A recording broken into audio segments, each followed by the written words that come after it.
الله كبار مكوتنا برمك تطفيلي كل ملك ومعلومة إذا نم المليحة غيرك ومعلومة إذا نم المليحة غيرك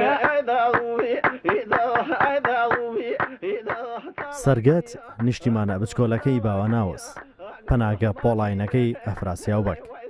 کێڵگەی قسە نەستەخەکانی حاجی کەرم چاوجی ئیلهامی ساداتی سەرگەت و ڕۆچوونە عێرفانیەکەیدا خەزان سەرگەت وێنەیەک لە جەننەتی نیشتیمان ئەو سروشتەی مەکری دارهەنارەکانی پەلکێشی کردین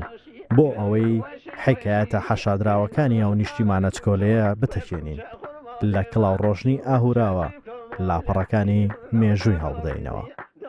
سەرگەتێکێکە لە گوندە سەرسەوز و ڕەنجینەکانی هەورامان لە ڕووی داریەوە سەر بە شارۆچکەی بیارێ و دەکەوێتە هەورامانی لەهۆنەوە لە ئێستادا زیاد لە 50 ماڵی تێدا نیشتەجێیە زۆربەی خەڵکەکەی بە کشت و کاڵ و ئاژەڵداریەوە خەریکن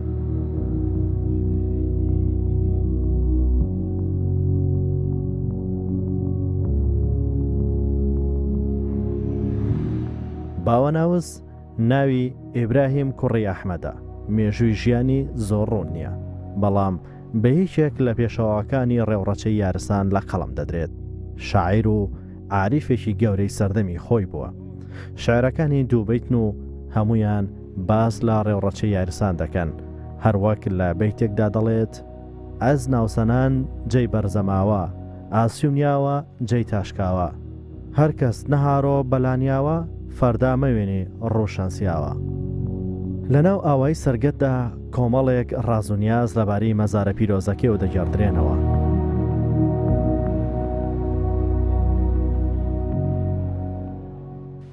خۆی باوەناوس دوو ڕای ڕاهەیە یەکێکیان ئەوەیە کە ئێمە وەکو موسڵمان باوەڕمان پێ هەیە و بڵێن ئێمە وەکو ساداتی سەرگەت بە پشتی خۆمان ئەزانی ناوی سەید ئیبراهیمە کوڕی سەید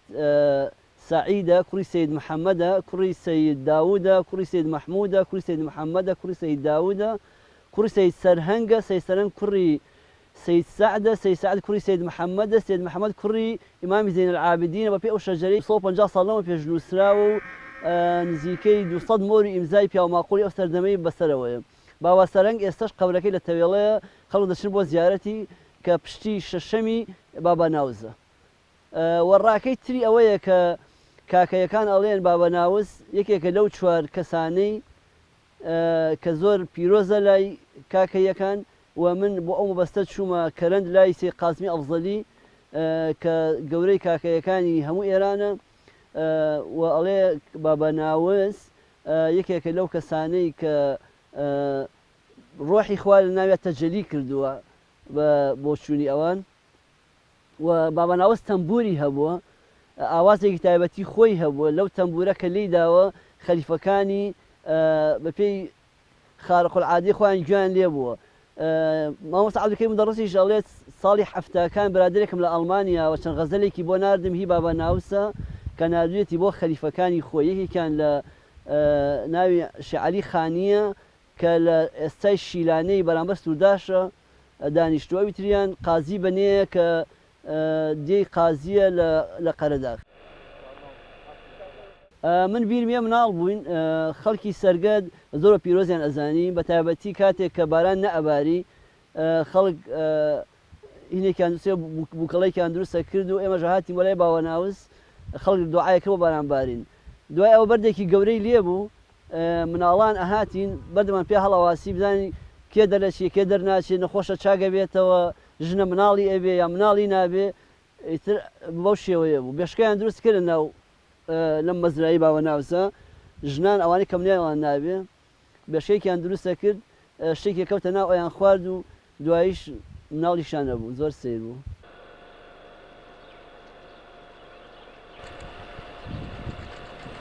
جاي بخواك خوا برداورين بخلقي ومكيل وغمي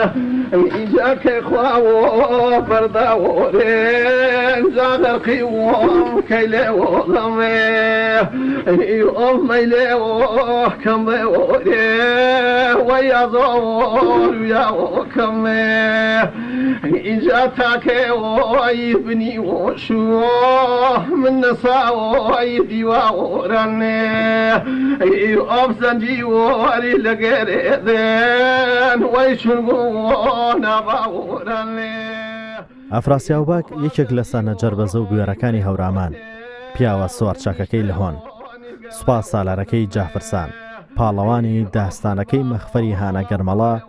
ئەویش لە پاڵ گۆڕەکەی باوەناوزدا بە ئارامی پاسەوانی هەورامیەکان دەکات و پێیان دەڵێت مەهێڵەن هیچ دوژمنێک لە هەورەمانەکەمدا ببێ خەمی ڕۆژ بکاتەوە هۆشمەنی یاڕەحمەت بەگ کە دەکاتە کوڕەزای ئەفراسیاوبەگ بە شوێنەیی ئاشنای چەند وێزگەیەک لە ژیانی ئەو بەگزادەیەمان دەکات. کاتی خۆی قاچاق بووە شاکر فەتاح بە دیناحەی قورماڵ بووە کاتێک کە جعفر سوڵتان کێشەی سارارە دەوڵە بووە بە کێشە بۆ هەورامان سارارە دەوڵە کاتی خۆی کە چووە بەرەو ڕۆشتۆتە سووریە چوەتە سووریە ویسوێتی حکمی ئێران بڕوخێنێ لەو سەردەما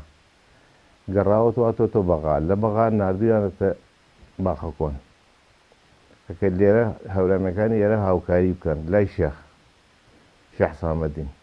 شێخ سامەدینیش لەو کاتە فەرموویەتی وتێتی من خۆ سۆفیم هەیە و ژینم هەیە و دەروێشم هەیە و خۆ چەکداروانم نیە تۆ بێ پەیوەندی لەگەڵ جعفر سوڵتانە بکەیت خۆی کێشەی هەورامان زۆربەی لەسەر سارارە دەوڵە بوو ئەویش نامەیەکی بۆ نیشە بۆ جعفر سوڵتان ئەڵێ ئەو پیاوە ئێوێ ئەورامان ئەوێ ئێران بڕوخێنێ بۆ ئێمە تە خۆتان نەزانن خۆتان قەراری خۆتان بن ئەویش ئەڵێ باشە ئێمە هاوکاری بکەین تە خەڵکەکە کۆکاتەوە لەو سەردەما خەڵکەکە کۆکاتەوە جعفر سوڵتان کە چی بکەین شەڕکەین لەگەڵ یابین لەگەڵ یا نەبین ئێرانی ڕووخان مەسەرەن دوایی ئێمە تەکبیرمان حەلمان چیە بڕیاری شەڕادەن ئەڵێ باش هاوکاری ئەەکەین ئێتر بە کورتەکەی با زۆر لەسەری نەڕۆین ئەشکێ ئەم قوتێکی 450 کەسی جعفر سوڵتان ئەنێرە بۆ شەڕی تاران ئێتر لەوێ هاوکاری ناکەن بۆ شێوەی عەشرەتەکان و وڵاتەکان و شوێنەکان هاوکاری سارەر دەوڵەت ناکەن هێنەکانی ئێمە ئێش لەگەڵ ئەوانە ئەشکێن خەڵکێکی زۆر کۆکاتەوە لە ئێرانەوە لە شێخ و مەلا و پیا و ماقوڵ و هەمووی کۆکەنەوە یەن ئەماڵی وەسمان پاشا لەو سەردەما یەن کە سوڵتان ئەدانێنەوە بۆ هەورامان لەو کاتە کوڕەکانی و خەڵک و عەشایر و دنیا کۆ بێتەوە لێ هەڵەبجێ ئەوی لەسەر خەرێوەڵ ئەبێ نەخۆشە بێ سەحەتی باش نابێ بە خەڵکەکە ئەڵێ میلت من ئەفراساوم پێ باشە بیکەن بە سوڵتانی هەورامان ئێوە ئەڵێن چی با پیریشم ئەڵێ قوربان من تازە سوڵتانی پێ ناکرێت نامێ بگەڕێمەوە ئەو دیو ئەمێ هەر لێرە بمێنمەوە لەوە لێرە ماوەتەوە بەو شێوەیە لێرە ماوەتەوە من کوڕێک لەم قوڕانە دەستی ماچەکەم کە دەستم ماچ کرد هەچی کەس هەیە مەلا و شێخ و ڕیسبێ هەستێ دەستی ماچکە ئەوە ئەیکەی بەسانی هەورامان من خۆم کوڕەکانەوە هەموو ئەناسم چۆن و چۆنی ئەڵێ دەیترەوە خۆ دەزانی با پیرم هەڵەسێ دەستی کەریم سوڵتان ماچەکە بەجارێکە عالەمەکە هەڵەسێ دەستی ماچەکە ئەوە بێت ئەڵێ مادام تۆ وایە تۆ لێرە ئاید ئێرە لێرە بێ لەم سونەوە ئاگار لەم سنوورێ بێ ئەفراسیابەگ لە سەرگە تا دوو خانووی هەبووە ئەمە یەکێکیان بە هیچ دانیشتنی خۆی یەکێکیان لەو لاوە بۆ تەمان ڕسمەکەی نەگیراوە ئەمە هەروەکو حاڵەتێک وتمان هەر با هەبێ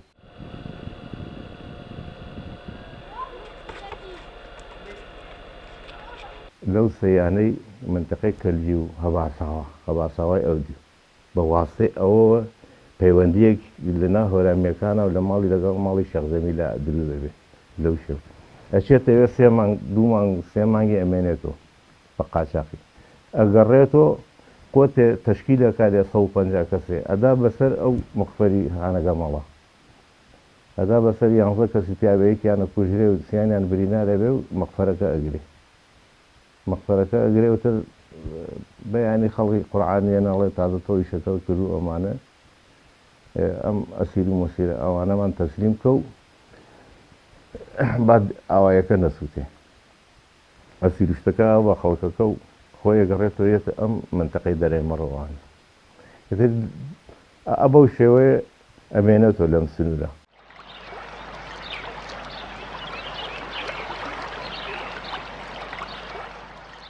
لە سەستەکان و وەختی خۆی ئەمە چوار دوکانی تیا بوو، سێ چایخانەی تیا بوو، دوو دلاخانەی تیا بوو، سێ خەیاتی تیا بوو، خانەی تیا بوو، هەر ناوچەی تیا بوو. وەختی خۆی قەدیم لە شەستەکەەوە بەرەژوش ناوچەی جەماسەڵیان پێوە جەماسەڵی لێرە بوو وەختی خۆی ئەمە این بوو لە شەستەکان بەرەژوور پێش جەمال سعودی ئەتە ئەمە وڵاغدار و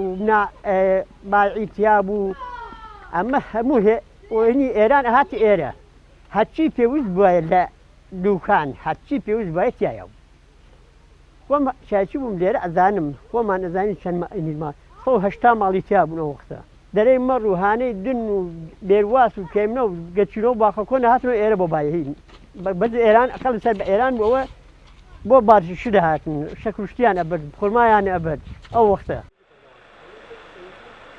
حاجی کەرەمێکێک لە پیاوە حەکیم و حازر قسەکانی گوندی سەرگەت کە تا ئێستا شووتەکانی لەناو کۆڕ و مەجلیسەکاندا وەکو پەندی پێشینان دەجاردرێنەوە. ناوبراو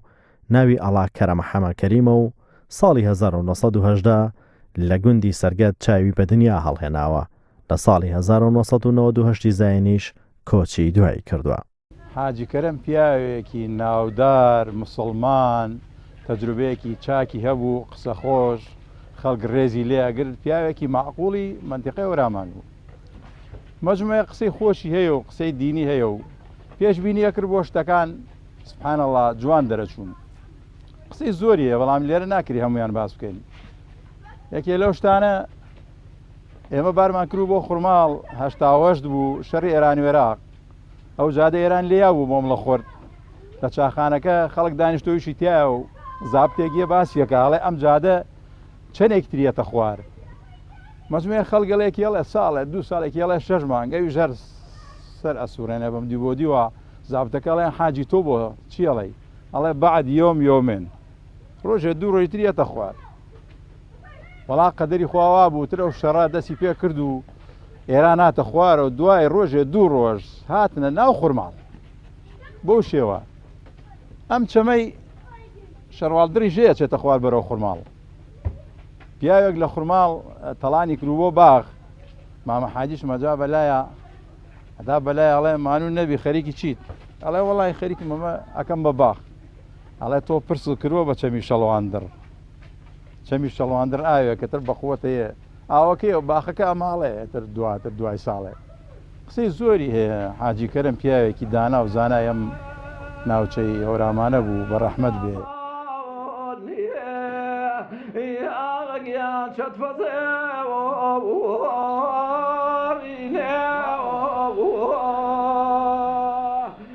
بنەماڵی شێخەکانی سەرگەت کە بە ساداتی سەرگەت ناسراون ئەم بنەماڵەیەش دەبن بە بەشێک لە تایبەتمەندی ئەم گوندە هەرچەندە پەیوەندی کۆمەڵایەتیان لەگەڵ شێخانی نەخشبەندی لە هەوراماندا هەبووە بەڵام سەربەخۆی خۆیان پاراستووە و سەر بە دوو تاریقەتە ناسراوەکەی کوردستان نەبوون ئەم بنەماڵەیە ڕەسەڵکی خۆیان دەبنەوە سەر ئیمامی عەلی. بنەماڵەی ساداتی سەرگەت نەوەی ئیمام عەلی و حەزرەتی فاتیمە ڕزای خۆیان لەسەر بێ لە سولالەی پێغەمبەر صلی الله عليه وسلم و بە 34 پشت دەچنەوە سەر ئیمامی عەلی کە بەشێکی زۆری لە ساداتی سەرگەت لەم شوێنە لەم گوندی سەرگەت نیشتەجێ بوون کە لە کەسایەتیە دیارەکانیان دەتوانین ئیشارەت بین بە شێخ عوسمانی سەرگەت کە باپیرە گەورەی ئێمەیە کە دوو کوڕی هەبووە شێخ عەلی و شێخ عەبدولکەریم و نەوەکانی سەرگەت ئەوەی کە ساداتن دەچنەوە سەر شێخ عوسمانی گەورە کە لە سەرگەت نیشتەجێ بووە و شێخ عەلی و شێخ عەبدولکەریمیش کوڕی شێخ عوسمانی سەرگەت بوون ئەم دوو کوڕە وەکو طریقەت لە طریقەتی نەقشبەندی و نزیک بوون چونکە نزیکایەتیان لەگەڵ شێخ عوسمانی سراجدینی نەقشبەندیە هەبووە و بە شێوەیە کە چەندین جار سەردانیان کردووە و طریقەتیان لە سەردەستی ئەو وەرگرتووە و ئەویش ئیعجابی هەبووە بەم دوو کوڕە بەم دوو سەیدەی ساداتی سەرگەت بۆیە دوو کچی خۆی داونەتێ بەم شێوەیە خزمایەتیە دروست بووە لە نێوان ساداتی سەرگەت و ساداتی نەقشبەندیە. ساداتی سەرگەت بە شێوەیەک توانیوانە تەوازونێک ڕابگرن هاوسەنگیەک ڕابگرن لە بینی طریقەتی قادری و طریقەتی نەقشبەندیە هەرچەندە وەکو طریقەت لە طریقەتی نەقشبەندیەوە بەهۆی ئەو سروشتە بەهۆی ئەو ژینگەی کە تیایدا ژیاوە نزیک بوون لەوانەوە وەکو سادات تەوازونێکیان ڕاگرتووە لە نێوان هەردوو طریقەتەکەدا یعنی توانیوانە لە هەردوو طریقەتەکەەوە نزیک بن و لە طریقەتی نەقشبەندیەوە بەهۆی شێخ عەلی و شێخ عەبدولکەریمی شێخ عوسمانی سەرگەتەوە نزیکایەتێکی زیاتریان هەبووە بە شێوەیە کە ئەم دوو زاتە کەسایەتێکی بەناوبانگ بوون و خاوەن قسە و خاوەن تایبەتمەندی خۆیان بوون. ئەوەشی کە زۆر قسەی لەسەر دەکرێت لەسەر بابەتی ساداتی سەرگەت مامۆستا مەلا عەبدولکەریم مدەڕیس لە بنەماڵی زانیاران لە کتێبی یادی مەردانە باسی ئەم بنەماڵانی کردووە و شەجەرەی بنەماڵی سەرگەت 220 ساڵ پێش ئێستا لەلایەن چەندین زانای گەورە یەکێک لەوانە شێخ عوسمانی سەراجەدین قازی سلێمانی تەئید کراوە وەکو تەصدیق کراوە وەکوی کە ئەم شەجەرەیە شەجەرەیەکی دروستە و ئەسڵ و نەسەبی دەگەڕێتەوە بۆ ئیمامی عەلی ڕەزای خوای لەسەر بێ.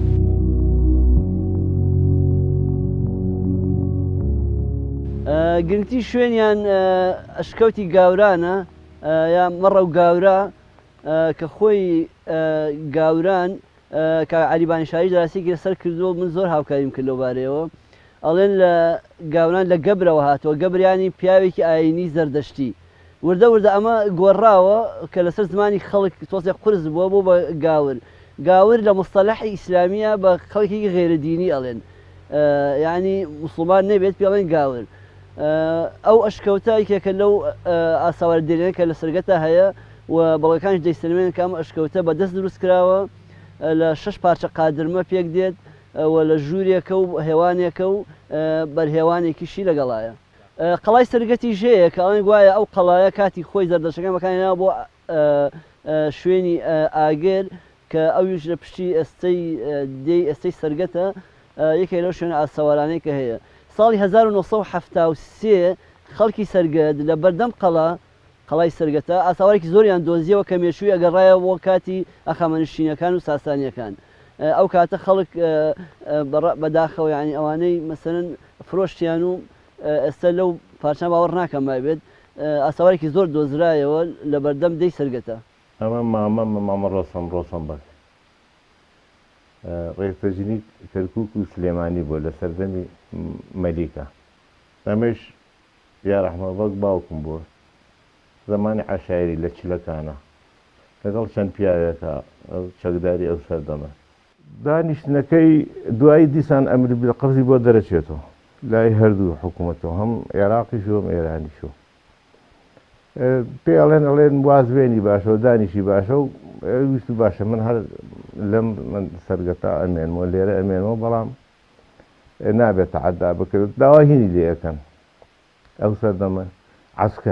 عەسکە تۆزە کێشە ئەبێ بۆ سنووری هەورامان بەعام بۆ هەم هەورامانی وەکو بڵێ دیوی ئێران هەم دیوی ئێرە زۆر خەڵک بێتاقەت دەبێت لە عەسکەر کابرا کوڕێکی ئێستا پێگەیشتووە ئێستا خەریکە ئیش و کارە و فەلاحیەتەوە یا شوانێ یا ئەوەیە بیبەن 2-3 ساڵ بەو دۆری بەسەر و مەسرا تۆزێ ئەوەش کێشە ئەوێ بۆ ئەو عەسکەر نادەن بەو شێوەیە تا حەدێ دوایی دوو کوڕی ئەخوێنە دوانیان لە کوڕەکانی یەکێکیان مامە ڕۆسەم ئەبێ بە زابط تەجری کەرکووک سلێمانی لەو سەردەم هەورامیەکان ئەکسەر ئەم تەسریحیانەکە ئەو زەمان تۆزێ ناخۆشە بێ عەسکەری ناخۆشە بێ بە واسطەیەوەتر لێرە کە ئەمێنێتەوە تا ماوەیە وەکو بڵێ ئێران ئەم سنوورە ئەگرێتەوە کە ئێران ئەم سنوورە ئەگرێتەوە دائمە پێویست ئەبێ خەڵک پێویستی زۆر باپیرم ئەبێت لەم سنوورە.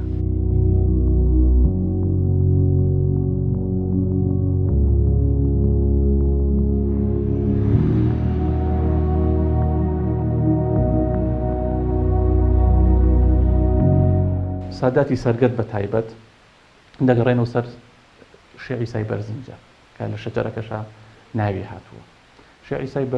بەرزنجە شێعیسا و شێخ موسا کە دوو برابوون ئەوانیش وەکو سادات ڕۆلی زۆر کاریگەریان هەبووە. یعنی شێعیسای بەرزنجە دەبێتە کەسایەتی یەکەمی ئەو بنەماڵەیە. یعنی نەوەکانی بەرزنجە دەچنەوە سەر ئەفونەوەکانی سەرگەت دەچنەوە سەر شێعیسای بەرزنجە. بۆیە بەرزنجەش بە واستەی ئەوەی کە ناوبانگێکی هەبووە زیاتر دەرکەوتووە، زیاتر مەڵبەندێکی ڕۆشنبیری بووە، زیاتر قسەی لێکراوە. یارسانەکان بە هەمان شێوە وەکو سادات وەکو ئەوەی کە زۆرێک لە سادات وە قدوەی خۆیانیان زانیوە. ینی باباناوس کە لێرە باسەکرێ شێعیسای بەرزنجەکە باسییانەکەن وەکو پێشڕەوی خۆیان سەیریان کردووە. ینی بۆ ئەم زەمانە ڕەنگە کەمێک لێک تێنەگەیشتن هەبێ لە نێوان دینی ئیسلام و دینی یارسانە، بەڵام بۆ ئەو زەمانە ئەمانە هیچ کێشەیەک نەبووە لە بینیانە. ینی پێشەواکانیان توانیویانە وەکو یەک سەیریان بکەن. ینی وەکو دوو قوتابخانە بوون کە کەسێک پێشڕەوی کردوون، دوو قوتابخانە بوون کە پێشڕەویان ئەو زاتە بە ڕێزانە بوون کە ئیشارەتمان پێدا. ئەم گوندەش وەکو گوندەکانی تری هەورامان لە ساڵی 1970 لەلایەن ڕژێمی بەعسەوە ڕاگوێزراوە و دواتر لە پاش ڕاپەڕینە مەزنەکەی بەهاری ساڵی 1991 جارێکی تر ئاوەدان کراوەتەوە.